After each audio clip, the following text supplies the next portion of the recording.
திருக்குறள் வான் சிறப்பு. குறள் எண் 18.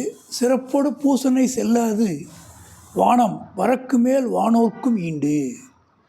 சிறப்போடு அப்படின்றாங்க. சிறப்பு அப்படின்னால என்னென்னா பெருமை, செல்வம், மதிப்பு, தலைமை, பகட்டு, திருவிழான்னு சொல்லுவாங்க. சிறப்பு ஈனும் செல்வமும் ஈனும் அறத்தின் உங்கு ஆக்கம் எவனோ உயிருக்கு.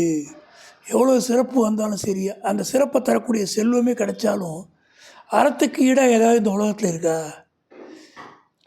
சிறப்பு ஈனும் செல்வம் பெறினும் பிறர்க்கு இன்னா செய்யாமை மாசற்றார்க்குள்.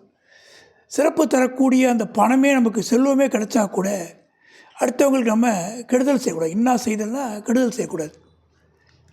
சிறப்பறிய ஒன்றின்கண் செய்யற்க செய்யின் புறப்படுத்தானாகும் மறை. சிறப்பறிய ஒன்றின்கண் செய்யற்க செய்யின் புறப்படாமல். ஒரு ஒற்றன் இருக்கான். ஒற்றனுடைய வேலை இல்லைன்னா ரகசியமாக தகவலை கொண்டாந்து ராஜா கிட்ட தர்றது.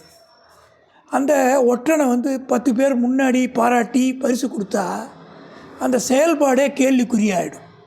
ஏன்னா அவனுடைய வேலையே மற்றவங்கள மாதிரியே இருந்து தகவல் கொண்டாந்து கொடுக்குறது. அந்த சிறப்பை காப்பாற்றணும் அப்படின்னு அந்த ஒரு குறள், அருமையான குறள் இருக்குது. சிறப்போடு பூசனை செல்லாது. பூசனை அப்படின்னா பூஜை. செல்லாது. செல்லுதல்னால் நிகழ்தல், பயனுறுதல், பரவுதல், பல அர்த்தம் இருக்குது. செல்லாதுன்னா நடக்காது. வானம், வானங்கிறதுக்கு விண், தேவர் உலகு, மேகம், மழை, உலர்ந்த இப்படி பல இருக்குது.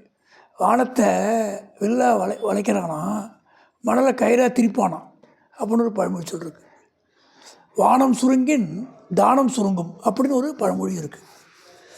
வரக்கு மேல் வானோர்க்கும் ஈண்டு. வானோர் அப்படின்னா தேவர்கள். வரக்குன்னா வறட்சி காலம். கடவுள் கூட எதுவும் நடக்காது. மழை வரைக்கும் பெய்யலைன்னா கடவுள் கூட எந்த செயல்பாடும் நடக்காது அப்படிங்கிறத தெளிவாக சொல்கிறாங்க. மழையானது முறையாக பெய்யாவிட்டால் உலகத்திலே வானோருக்காக நடத்தப்படும் திருவிழாக்களும் பூஜைகளும் நடைபெற மாட்டாது.